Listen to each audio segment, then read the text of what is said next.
Hi, my name is Emma and welcome to Tiny Desk Knitting. It's a new YouTube channel dedicated to talking about and showing tips and tricks for Fair Isle knitting. My name's Emma, as I said. I live in Washington, D.C. on Capitol Hill, where I am a live-in nanny, so that's why I'm sitting in a tiny desk. You can't actually tell, I think, this is a tiny desk because you can't see how close I am to the ground, but I thought that name was clever, so that's what it's called. I started this channel because I found that there is sort of a lack of Fair Isle help videos online for more niche techniques like neck steeking. That's the thing that eluded me for a long time. And generally I think having sets of instructional videos for how to go start to finish in different types of garments and accessories is useful, or could be useful for others.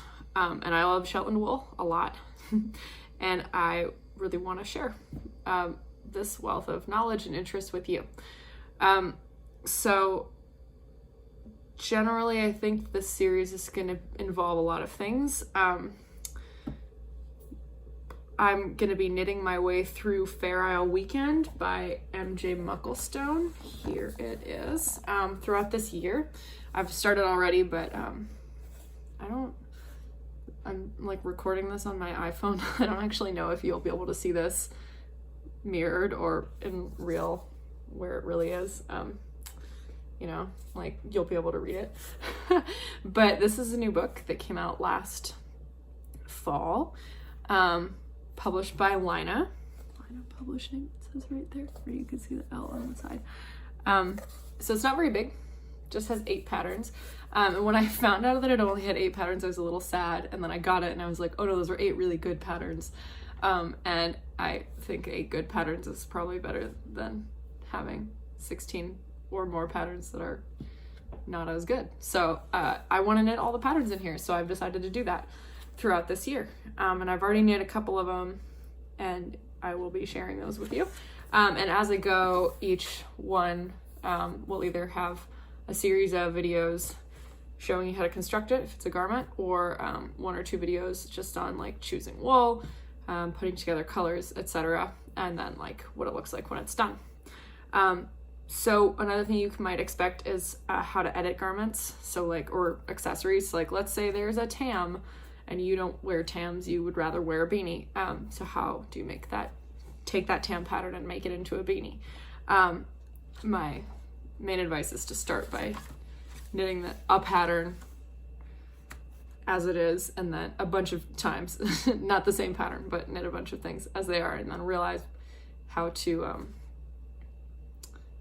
you know, make your own small changes and then build up to big changes. Another thing you can expect are resources, so like online resources, but also print resources. So things I use a lot, obviously Fair Isle Weekend, this is great. This is Sheila McGregor's Complete Book of Traditional Fair Isle Knitting. This is a great book.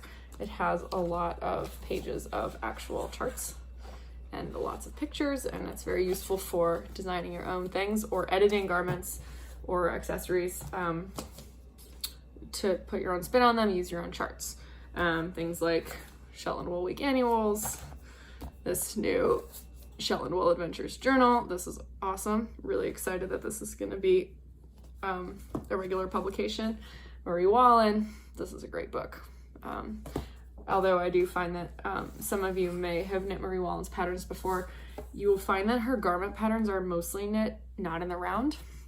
Some of them are. She sometimes edits, but she says she likes to purl back in Fair Isle knitting, and that's not the Shetland style. Almost nobody ever wants to do that. I don't want to do that.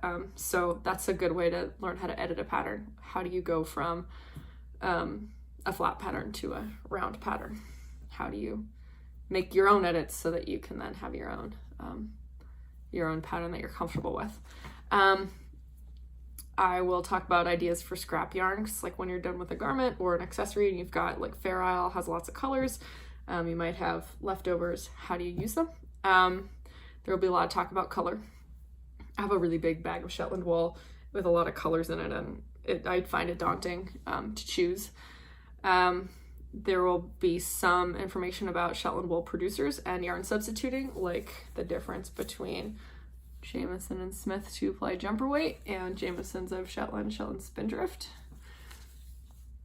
2 yarns, you see them both often used in Fair Isle patterns. What's the difference? As well as other yarns. Talk about cones. I love cones. They're very economical. This is 20 balls of this. I mean, they're different colors, but 20 balls, and it costs half the price. So, good deal. Where to get Shetland wool in America or overseas if you prefer to do that. Yarn substitutions if you don't have Shetland wool or you don't like Shetland wool. And then a series of videos from cast on to finish, like yoke sweater. So I'm actually working right now on a yoke sweater that I'm going to convert into a cardigan. So there will definitely be that, and maybe I'll make another yoke pullover so that you can see that. An all over Fair Isle cardigan with a round neck. Same thing, but with a V-neck. So a V-neck all over cardigan. An all over pullover or jumper, cowl, etc. Perhaps mittens. And eventually I might branch out into other wool traditions from other places, like Selbu mittens, for instance, which is similar techniques, color work, stranded. But it's from Norway and you use Norwegian wool instead of Shetland wool. Maybe things like Finnish wool, like Tuka wool is really having a moment. I really like Tuka wool. I recommend using it if you haven't. It's from Finland. And then a lot of talk about garments, accessories, and other things that I'm working on. I'll also always tell you what I'm wearing. You can't really see it, but today I'm wearing an afmæli sweater, which is the word for anniversary in Icelandic. Knit in Lopi. I knit this in Let Lopi, which is the worsted weight Lopi. It's a little bit oversized. This pattern is free on Ravelry. It's designed by Vitas Jonsdottir for the 20th anniversary of Istex, which is the company that produces Lopi, some anniversary that they had. And it's really well written, actually. And it's wearable. It's nice. I will link in my show notes. I'll link this Ravelry project page so that if you like the colors, it started with red and orange, kind of gold, light green. It's hard to see, but there's a dark green and then a dark blue and then light blue. So if you want to see what exact colors I used, you can. Here are brought some other things to show. This is a cowl that I made recently. This is the Radiant Star cowl from Shetland Wool Week 2020. It's on the cover. And well, there's the original. It's by Ella Gordon. It's great. It's double thick. And it wears really nicely. It's very cozy. Made a matching hat. I'll do a separate video on just these pieces with more details so that you can have some more information about how I chose colors and how I use my leftovers. Here's a pair of mittens. These are the Scaries mitts by Marie Wallen from Shetland, the collection Shetland. I knit these in Jamieson and Smith 2-ply jumper weight, and I added my own thumbs. The original pattern does not have them. This is the first pattern I knit from Fair Isle Weekend, which is the Molly hat. It has a double thick brim. There is a separate video about this hat, but has a double thick brim, and then a double thick colorwork section, so it's really warm. And this is a hat that I made a couple weeks ago. I took the Katie's Kept pattern, which was the free Shetland Wool Week 2020 hat pattern by Wilma Malcolmson, and I did the same crown as if you've knit Katie's Kept, you'll notice, but I took out the chart and I substituted my own. So I used typical OXO here and here, and then I did this small snowflake chart in the middle. I'll also do a separate video on this. I'm working on a cowl that goes with it right now, also of my own design, and we'll see. I might release those patterns if there's enough interest. So I think that's all for now. Tune back in and check out my other videos. Thanks.